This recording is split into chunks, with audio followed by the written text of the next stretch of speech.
let's chant the prayers and we'll continue our discussion on chapter 7. Today is very, a bit difficult as well as very important topic too. Let's chant the prayers. Okay. Om Jnanatimirandasya Jnananjana Salakaya Chakshurunmilitam Yena Tasmai Shri Gurave Namaha Shri Chaitanya Manobhishtam Sthapitam Yena Bhutale Swayam Rupa Kadamahyam Dadati Sopadantikam Nama Om Vishnu Padaya Krishna Prasthaya Bhutale Srimate Bhaktivedanta Swami Niti Namine Namaste Saraswati Devi Gauravani Pacharine Nirvishesha Shunyavadi Paschatya Desatarine Jaya Shri Krishna Chaitanya Prabhu Nityananda Shri Advaita Gadadhara Srivasadi Gaura Bhakta Vrinda Hare Krishna Krishna Krishna Hare Hare Hare Rama Rama Rama Hare Hare. Hare Krishna everyone. Hare Krishna. Hare Krishna. Welcome you all once again. So we are in chapter 7. There is knowledge of absolute, and we have covered till I think verse 19. So today we'll start verse 20 and carry on analysis. So as of now, we have seen how Krishna says about the glory of knowing about Lord Sri Krishna, and also he says that I'll give you the knowledge by which nothing else would remain to know for you. So all the phenomenal as well as numinous knowledge, the knowledge of spiritual world, knowledge of material world, as well as knowledge behind everything, right? And then Krishna says that about his knowledge, he speaks about parasakti and aparasakti. So this material world, pancha mahabhut, man, buddhi, ahankar, and then he talks about the jiva. Jiva is aparasakti from a spiritual world, eternal world. And also Krishna says that I am creator, maintainer, and destroyer. Okay, let me share my screen. Maybe we can go from there. And then in last 2 weeks actually, half and half, we covered about two very important aspects. That four type of people, they surrender to Krishna, and four type of people they do not surrender to Krishna. Because before that, where it is, let me share it. Hope you can see my screen. Right? Yes. Okay, let me. So before going to that, Krishna spoke that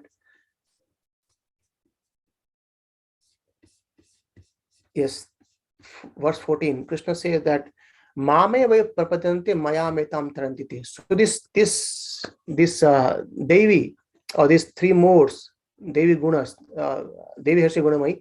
So these three modes is very, very difficult to overcome, as said by Krishna earlier, right? And however, he says that anyone who takes my shelter, Mama evai prapadante maya metam tarantites, though they can cross this metal world very easily. This vast metal ocean is very difficult to overcome, but who takes shelter of Krishna, they can overcome very, very easily.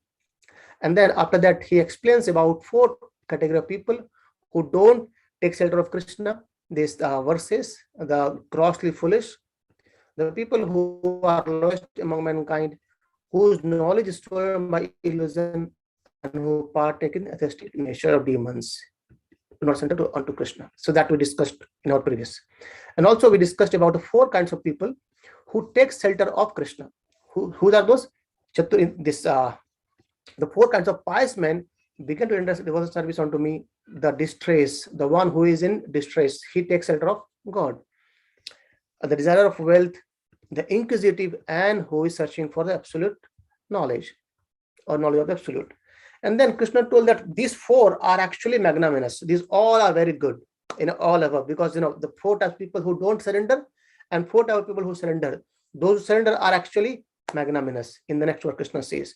However, he says that anyone who is the dear, the one who is priyo hi jnanani jnanino tyartham aham sacha mama priya. Krishna says that anyone who worship me in full knowledge of me and engage himself in pure devotional service is the best. And we actually in this verse we discussed elaborately as well, right? And then we've seen how Krishna says this, all are magnanimous soul. These four kinds of people are all magnanimous. However, the one who is engaged in my transcendental service, he is sure to attain me, which is the highest perfection goal. So taking shelter of Krishna in distress, taking shelter of Krishna for the desire of wealth, for inquisitive, all good. But Krishna says these are all good, but still the one who engage in my transcendental service is actually sure to come to me. Right. And now we'll enter another section. And yes, one more important verse where we discussed text 19, where she says, Bahunam janmanam ante jnanvan mam prapadyate Vasudevam sarvamiti sa mahatma sudurlabh. It's very, very rare. It clearly says that it's very, very rare. That's a very great, rare soul who takes shelter of Krishna. How? By taking many, many birth and deaths. When he get in knowledge, then he takes shelter of Krishna. So just imagine, we have to spend so many lifetimes to take shelter of Krishna. And now, as we are in this platform, that's why not to take shelter of Krishna directly and be Mahatma. Krishna says in some Mahatma, Krishna is saying that is a very, very great soul. It is Mahatma. Who is a Mahatma? Vasudevan Sarvamiti, who understands Krishna is the cause of all causes and who takes shelter of Krishna. That person is Mahatma. And just imagine, to get into this position, Krishna is saying clearly that Bahunam Janmanam Ante Jnanvan Mam Prapadyate. When we get actual knowledge, birth after birth, and then we surrender to Krishna. Right? It's actually, we discussed about when we get mercy by these devotees, by Krishna, we take shelter of Krishna. Right? And then today we'll continue discussion from there today and see. So as of now, Krishna spoke about taking shelter of Krishna, 4 types of people who don't take shelter of Krishna, 4 types of people who take shelter of Krishna. And out of those 4, all are magnanimous, but the one who worship Krishna with devotion, with pure devotion, with love is the highest one. And that person actually comes back to my abode as well, Krishna says. And now Krishna is going to describe a very, very important topic. And please forgive me if I am not able to describe this properly, but it's a very, very critical topic, especially for our Indian background people. Right. So, and don't take it otherwise. If you have any doubt, we can actually discuss. I'll try my best to explain this as by the purport of Prabhupada and the text goes. Right.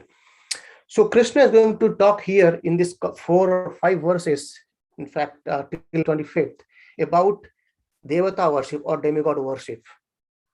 Who takes shelter of the Devatas and why those people take shelter of Devatas? Krishna earlier said that when someone takes shelter of me, he actually goes back to spiritual world. He comes back to me. But why does then people take shelter of Devatas? And Krishna is going to explain here. And what are the reason for that? And before going that, it doesn't mean that we should not take shelter of Devatas. Devatas are again great devotees of Lord. There is no disrespect toward them. We should not show any disrespect. We should show complete respect toward them. However, the understanding is a bit different. Let's try to see what Krishna says here. Okay. Yes. Verse 20. Kamaistai hritagyan prabhadante anya devata tam niyamam asthaya prakriti niyata saya. Krishna says that those whose intelligence has been stolen by material desire surrender unto demigods and follow the particular rules and regulations of worship according to their own nature. So we see there are so many devatas, so many demigods are there. And Krishna is clearly saying here that because of fulfilling our material desire, we are so engrossed in fulfilling our own material desire, this person takes shelter of Devatas and follow the rules and regulations as prescribed to fulfill our own desire. How? Krishna says, whose intelligence has been stolen by material desire. So anyone who is actually completely looking only for material desire, not thinking about liberation, not thinking about going back to Godhead, not thinking about taking shelter of Krishna, this kind of people take shelter of Devatas. However, Krishna actually appreciates this as well. We'll see ahead. Krishna says, at least these are good.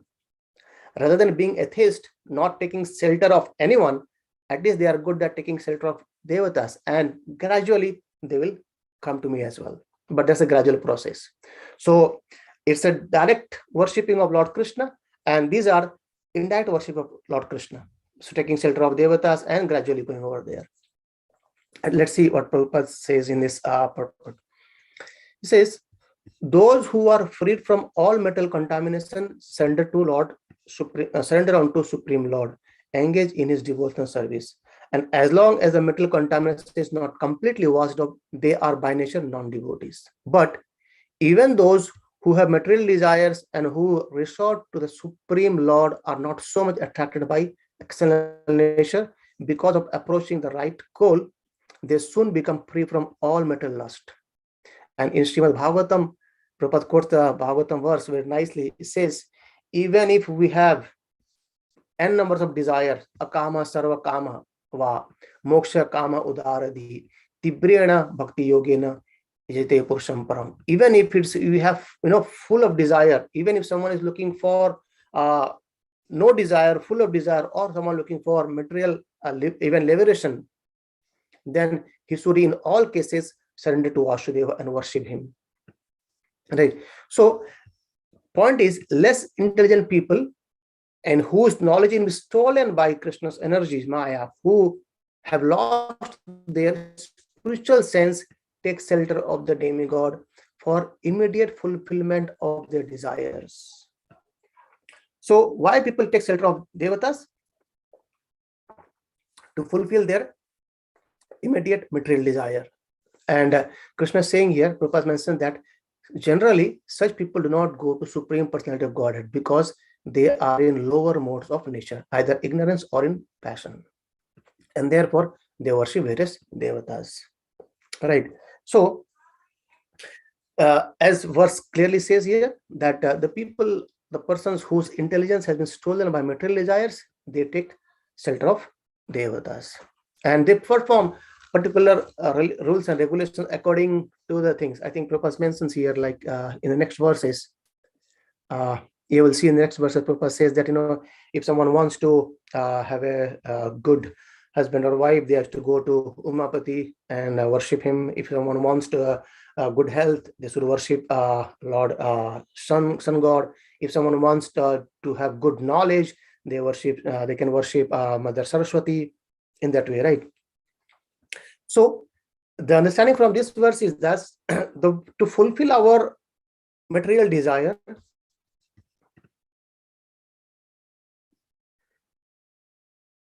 there's a comment, fulfill what about Mahadev? We'll come to that point, don't worry. So Lord Shiva is again very, he's a different tattva. We'll come to discuss some point over there. So let's see what Krishna says here, and we'll come to that point. Okay. There's a comment in the chat. I think it says, Prabhu, what about Mahadev? So Mahadev, Lord Shiva is a different tattva. We'll discuss it. I think we discussed earlier, but we'll try to discuss again as well. All right. So where we are, and Prabhupada says that in Chaitanya Charitamrita it's mentioned, Ekela Ishwara Krishna Arasa Bhrata. So only the Supreme Personality of Godhead Krishna is the master, and all others are servant. Everyone is serving Krishna. Everyone is serving. Right. So what to speak of we all? So therefore, a pure devotee never goes to the demigod for satisfaction of material needs. It doesn't mean that the pure devotee do not go to demigods, do not worship, do not go to devatas. They take shelter of devatas, but not for their material needs. Right. Just to, if you see, so Bhagavatam also says that Vaishnavanam Yatha Shambhu. Right. So Lord Shiva is the topmost Vaishnava. And when we go and worship Lord Shiva with that mood that he is the topmost Vaishnava, he actually blesses us. He blesses us. So we'll see it. If you remember, while we were discussing Srimad Bhagavatam, and there also it was says then when Krishna, Lord Shiva teaches Rudra Gita. Right. There also this came that Lord Shiva actually, we'll see that verse. I think just a second, in a couple of minutes after taking 2-3 more verses, we'll go to over there. What Lord Shiva says and what Lord Brahma says as well. Right. So as of now, what is that? To fulfill our material desires, immediately we take shelter of devatas. Right. And then in text 21, see, yo yo yam yam tanum bhakta shraddha acharitam ichhati tasya tasyachalam shraddham tam eva vidhyatma eham. What Krishna is saying, I am in everyone's heart as super soul. You may say that, okay, if Krishna is in our heart, then why he is directing us towards devatas, if that worship is not good? But Krishna is saying that I'm in everyone's heart as super soul. As soon as one desires to worship some demigod, I make his faith steady so that he can devote himself to the particular deity. So again, earlier Krishna spoke about this less intelligent people. They sorry, that will come later on. The people who desire material, to fulfill their material desire, they take shelter of devatas. And now in this verse, Krishna is saying that I know very well, because I am in the heart of everyone. I know what the desire is, and I make his faith steady. So if you see, if we think that we have very, very good faith towards the devatas, then we can understand that that faith towards the devatas is actually given by Lord Krishna himself. Krishna is saying that tasya tasyachalam sadhyam. So tad eva vidhatmayam. Krishna is saying, I give that. Right. I make his faith steady. Why? So that he can devote himself to a particular deity. And in fact, it's been described by devotees and in the Bhagavatam as well, that the devatas, when we worship devatas, they actually they feel embraced. Why? Because they says we are actually taking shelter of Krishna, and you are taking shelter of me. So even in material world, when we try to praise someone else, there's envy happens. But in spiritual life, nothing happens. When the devatas, they see that even my devotee is actually worshipping Lord Vishnu, Lord Krishna, they get more pleased in that part, right? And when we worship Krishna, devatas, they actually clears our paths towards eternity as well. So because the reason being that devatas, they are pure devotee of, not pure, they are mixed devotee, but they are devotee of Lord. However, they understand very well there's a difference between two things, living entity and devatas. So in connection with Krishna, we living entity forget Krishna, but devata, they never forget Krishna. They know who Krishna is. So they understand very well the relationship between Krishna, and hence they feel a bit embraced when we go and worship them and ask something for our material desire. He says someone is there, you can go. And this Bhagavatam says, Akama sarva kama va. Even if you have desire, full of desire, then also you take the shelter of Lord Sri Hari. Right? And why? The reason being, Krishna says that they can devote himself to the particular deity, and gradually, once time will come, will elevate over there. That's a gradual process.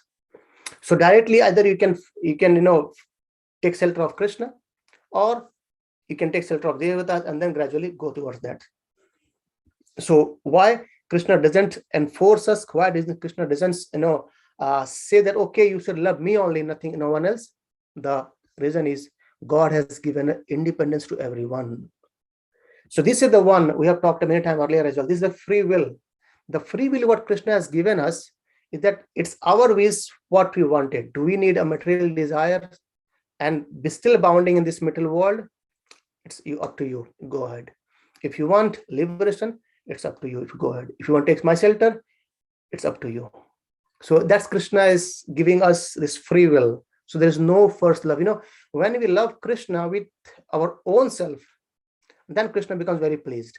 When the love comes toward Krishna, automatically, when you worship Krishna, when you take name of Krishna, when you take shelter of Krishna, automatically with love and devotion, then Krishna becomes more pleased rather than forcefully trying to make him love. Right. So this Prabhupada says that God has given independence to everyone, and therefore, if a person desires to have material enjoyment and wants very sincerely to have such facilities from the material demigod, the Supreme Lord, as Supersoul in everyone's heart, understands and gives facility to such persons. So that's how, even if we have a great faith towards devatas, we can understand that this faith is actually given by Krishna himself. Right.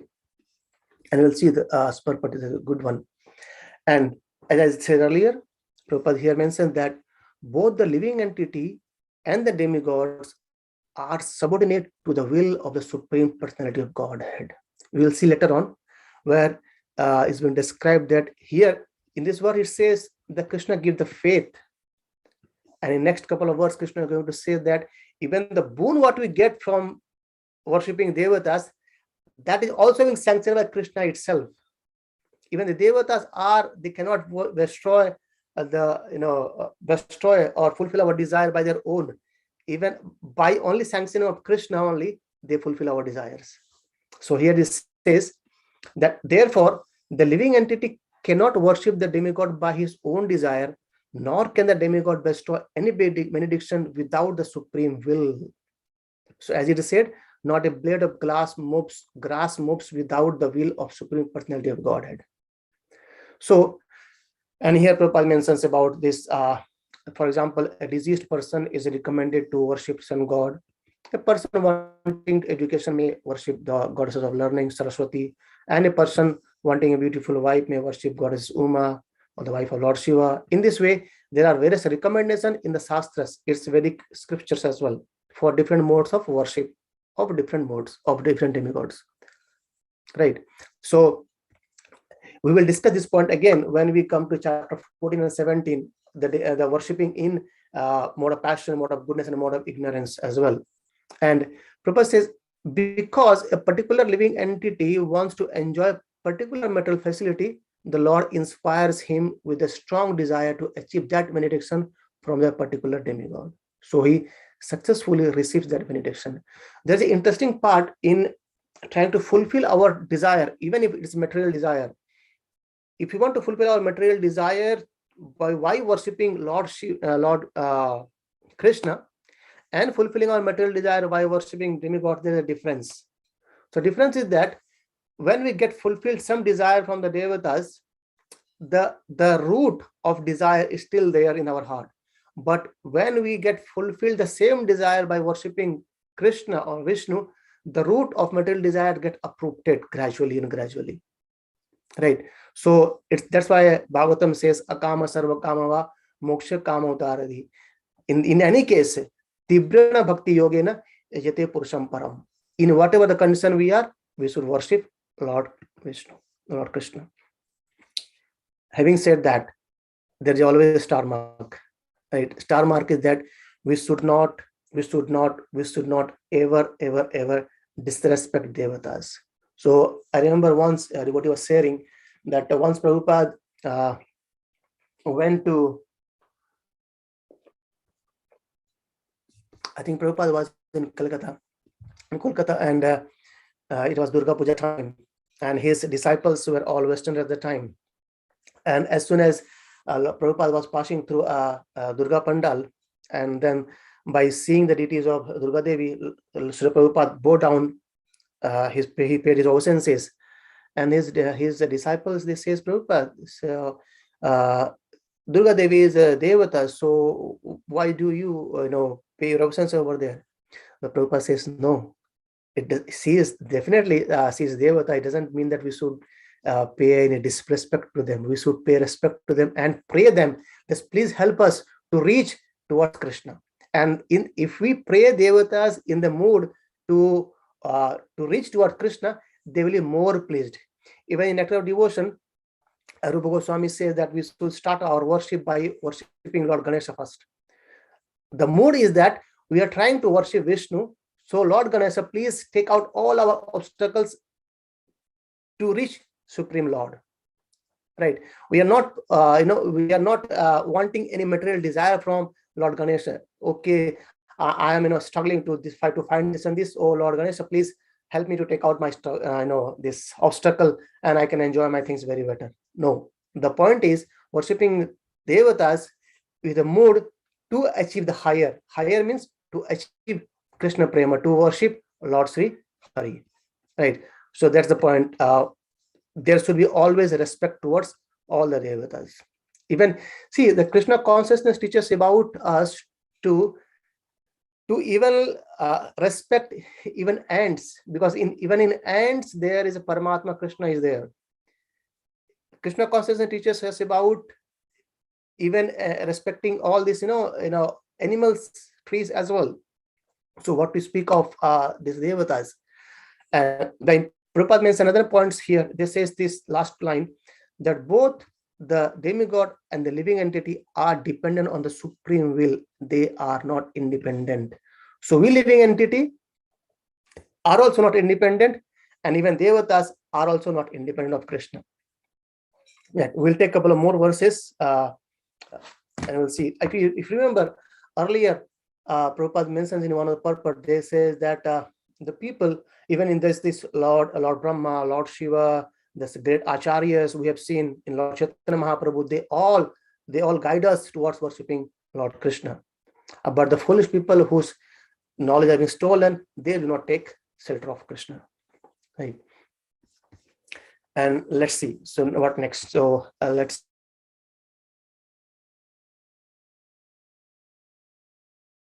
So text 20 says about those whose intelligence has been stolen by material desires, they send it to devatas and follow the rules and regulations accordingly. Right. And then in 21, Krishna says that I'm in the heart and I give the faith or to become steady on that worship. Even if you're worshipping to any devatas, I give them the faith. Right. Why? So that they can devote himself to the particular deity. And let's see what Krishna says in 22. Sataya sraddhaya yuktas tasya aradhanam ihate lavate cha tatah kamam mayeva bihitan hitan. Endowed with such a faith, the faith Krishna gave in the previous verse, he's saying, endowed with such a faith, he endeavors to worship a particular demigod and obtains his desires. Star mark comes here, but in actuality, these benefits are bestowed by me alone. Right.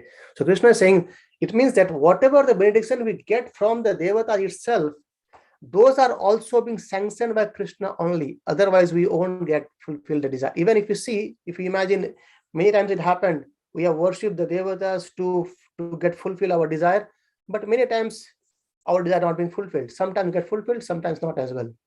And we can understand from here that when it gets fulfilled, it's being sanctioned by Krishna. When it's not being fulfilled, it's not being sanctioned by Krishna. Right. So let's take an example here. You see, it's what says here. The demigod cannot award benedictions to their devotees without the permission of the Supreme Lord. So that's what Krishna is saying here, that in actuality, these benefits are bestowed by me alone. So without Krishna's permission, they cannot get it. If you remember, while we are discussing, I think in chapter 2, where we discussed, I think chapter 2 or chapter 3, where we discussed about three doers, right? What the doers? The self and the nature and the sanctioner. We took example of, if someone wants to make a bungalow, and what he needs some, he needs some stones, he needs a field, he needs some cement and all wood and everything. However, he needs money as well. He needs place as well. And who can give the money? For getting the money to build a bungalow, we need to go to a bank, and the bank can approve or deny our loans to get a loans, isn't it? So if the banker sanctions our loans, then we actually are good to build our bungalow. Otherwise, we might not. In a similar way, when we have desires, when we approach to devatas, though we approach to devatas, but actually there's a middle sanctioner. Krishna, if says yes, tathastu, then we get it. If Krishna says no, it's not yet, the person is not eligible to get this thing now, so we don't get it. Right. So that's how Prabhupada says here that the demigods cannot award benediction to their devotees without the permission of the Supreme Lord. And the living entity may forget that everything is a property of Supreme Lord, but the devata or demigods, they do not forget. That's again the second difference I told earlier as well, right? That we living entity forget Krishna, and also we forget that Krishna is the supreme proprietor, so Krishna is supreme controller. But devata, they do not forget it. So the worship of demigod and achievement of desired results are due not to the demigods but to the supreme personality of Godhead, and by arrangement. We will see this almost same thing in chapter 9 in a more different way. Where the Krishna says, and they worship me in a very different way or in a wrong way, right? So Prabhupada again continues to say the less intelligent living entity does not know this, and therefore he foolishly goes to the demigod for some benefit. See, if you take the example of Ravana, right?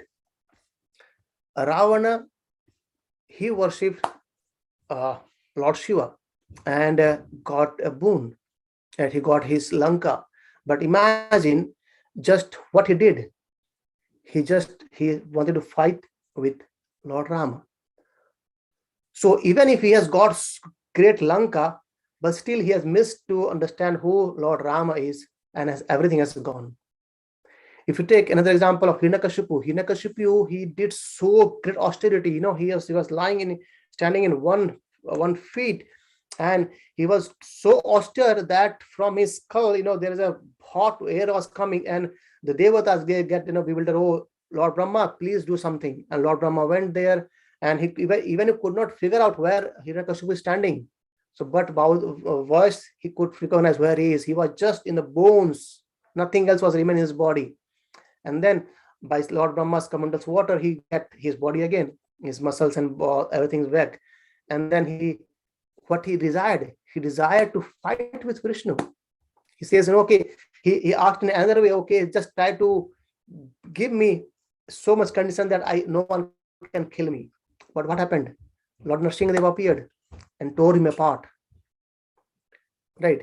And on the other hand, if you see Prahlad Maharaj, he was in 5 years, and Hiranyakashipu was tormenting like anything, by poison of snakes and throwing from the hill, placing under the feet of elephants, and so many putting on the fire, and many things he tried, but he was saved very clearly. And Prabhupada says, "Mare Krishna rakhe kiye, rakhe Krishna mare kiye." If Krishna wants to kill anyone, no one can save, and if Krishna wants to save anyone, no one can kill.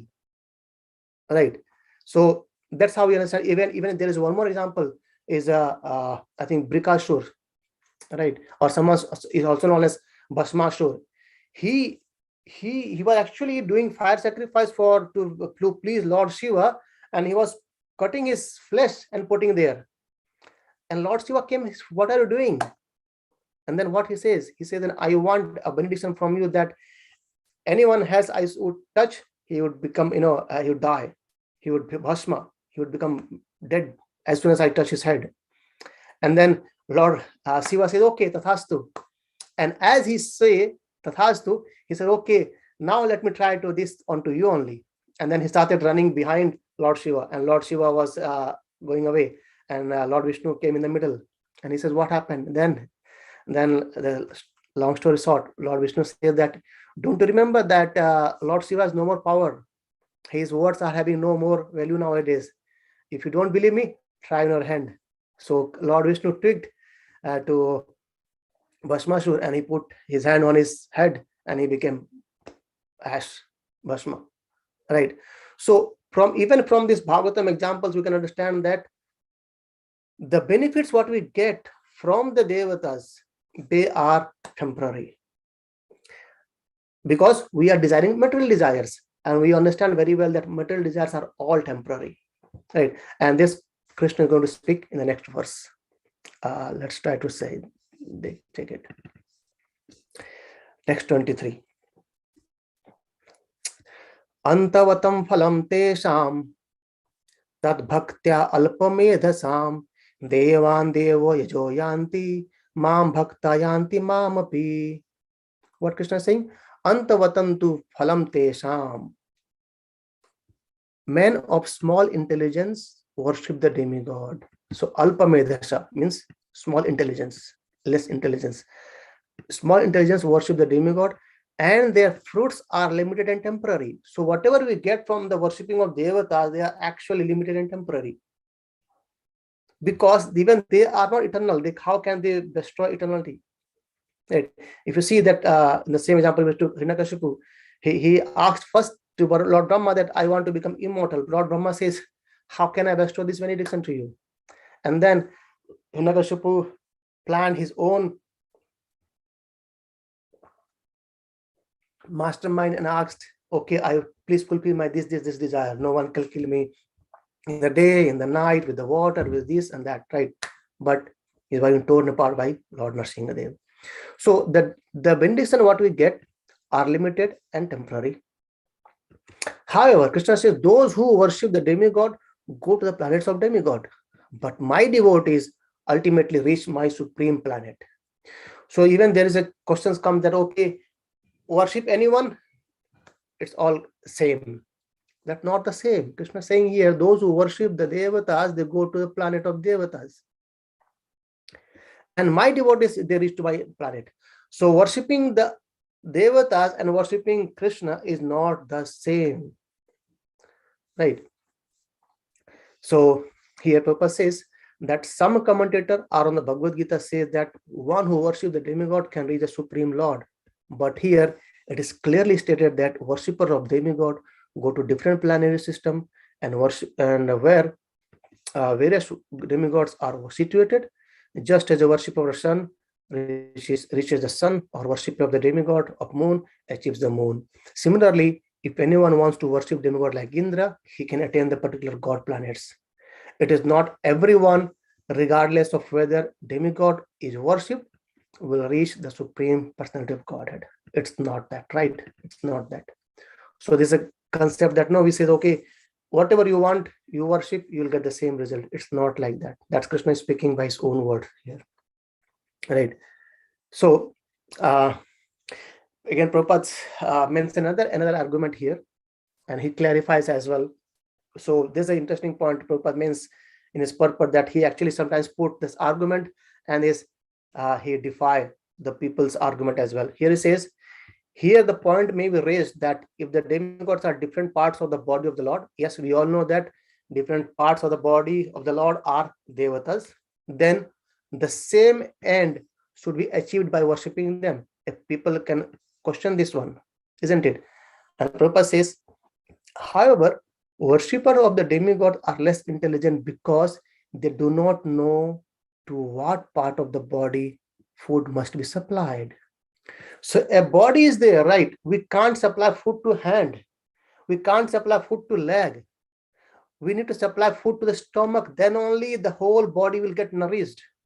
There's a nice example. It says, example given once. What happened? This hand says, I go to work. I work. Leg says, I walk to work. And everything what we earn from these things, this stomach takes everything, right? So the hand says, I'll take strike, I won't work. And in another way, the leg said, I won't walk to office. That's okay. Leg didn't walk, hand didn't work, mind said, I won't work anything, I don't think at all. The person was where? In the bed for 1 day, 2 days, 3 days, and after a long time, he could see that he's actually, his body has no strength at all. And then this hand, mind, and body, his leg, and they thought, actually, I think we need to put food to the stomach. So as soon as he started putting the food to the stomach, it went in the stomach, and the hand, leg, the mind, every part of the body get nourished well. So that Prabhupada mentioned that when the people gave this kind of argument, they do not understand very well that where the food should be supplied. It's like, again, it's been said that the tree, right? A tree has branches, a tree has trunk, it has leaves, and fruits and flowers and everything. But do we water to the leaves, to the flowers, to the trunk, to the branches? No, we water to the root. So as we water the root, the other parts of the tree get nourished. So similarly, when we worship Lord Krishna, the other parts, his parts, demigods, devatas, they will be completely satisfied by its own. Right? So Prabhupada continues. Some of them are so foolish that they claim that there are many parts and many ways to supply food. This is not very sanguine, right? So that we discussed about, can we supply the food through ears or eyes? No, right? Yes, again, Prabhupada says, not only the demigods are parts of Supreme Lord, but we are also part of Supreme Lord. Right? Krishna says, we will see it in chapter 15. Mamai Vanse Jiva Loke Jiva Bhuta Sanatana. Krishna says, these are my ones answers. Right? We all are actually answers of Lord Hari. So the devatas are the part of Lord. We are part of Lord. The difference is that we have forgot the relationship with Krishna. However, devatas, they remember it very well. Right? And Prabhupada says in Srimad Bhagavatam, it says, thus Brahmanas, this is a very nice example, actually, very nice example. He says, the Brahmanas are the head of Supreme Lord, Kshatriya are his arms, Vaishya are his waist, and the Sudras are his leg. If you see, these arms, hands, head, legs, they have all different function, isn't it? We can't walk by our hand. We can't work in the office by our leg. Leg has to walk and hand has to work. So Brahmana, Kshatriya, Vaishya, Shudra, they are all working combinedly to function very well. Right? It's not a fight between, okay, Brahmana say, okay, I'll go to strike, and Kshatriya say, oh, I will do something else. No. So hand, head, waist, and legs, they all need to function very well. Then only our body will be functioning very well. Right? And then Prabhupada says that, but if he does not understand this, he achieved different planets where the demigod resides. So this is not the same destination the devotee reaches. So devotee worship Krishna and the reaches the supreme abodes. Krishna mentions here that those who worship demigods, they go to the planet. By my devotees, ultimately reach my supreme planet. Right? What's the time? It's 48. I wanted to cover one more verse, but okay, I think that's fine. This text 24, text and 25 speaks about another concept. So we'll discuss on Friday. Anyone have any questions or thought? Please forgive me if I said something else, something wrong, but that's what Bhagavad Gita says. So I know it might be very difficult for Indian to grasp this, but that's what Bhagavad Gita says. Anyone have any questions or thought? Yes, I think I missed one thing. I'll take just 2 more minutes to say it about, there's a question, isn't it? Can you see my screen?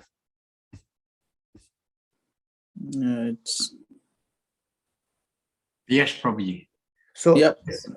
So it's again from Canto 4, Srimad Bhagavatam. I think as Prabhupada was asking a question, see what Lord Shiva says. Lord Shiva says that any person who is surrendered to Supreme Personality of Godhead, Krishna, the control of everything, material nature as well as the living entity, is actually very dear to me. So Lord Shiva is saying here that anyone who worships Lord Vishnu or Krishna is dear to me. Right? That's about Lord Shiva. And even in one of the verse, Krishna, Lord Shiva says that Mukti Pradayate Sarvesham Vishnu Evana Asamshaya.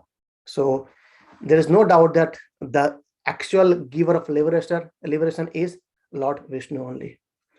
And this is why Lord Shiva and Lord Brahma. Let's see, Lord Brahma says, Ishvara Parama Krishna Sachidananda Vigraha Anadir Adir Govinda Sarva Karan Karam.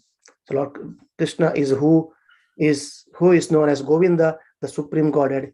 He has an eternal blissful spiritual body. He is the origin of all. He has no other origin, and he is the prime cause of all causes. So these are the words of Lord Brahma and Lord Shiva. So we can understand the position of Krishna, isn't it?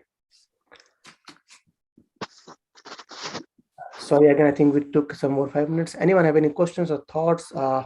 Please let me know. Hare Krishna, Prabhuji. Thank you so much. This is very interesting. Coming from an Indian background, when we, it's always interesting. So I have two questions. One is, we always say Krishna. So if we pray to Krishna or forms of Krishna, like avatars, like Narsimhadev or Sri Rama, that's the same, right? Whether Krishna or forms of avatars of Krishna.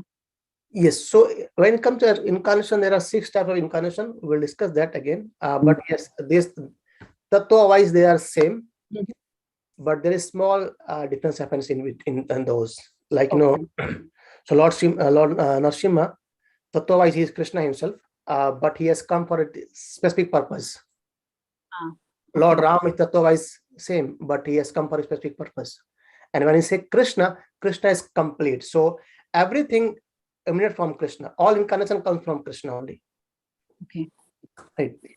So that's one level. We'll talk about this different 6 types of incarnation one day in our weekdays classes, maybe on Tuesday or Thursday or something. Okay. And the other question I have is, so I've just started reading Mahabharata, so I haven't read the real one yet, but I've seen the Mahabharata on Star Plus. So I don't think that will be exactly the same as the scriptures, but they'll add some masala for sure. But there, I don't know if this will be apt, but there they do pray during there the main thing like Kunti Mata or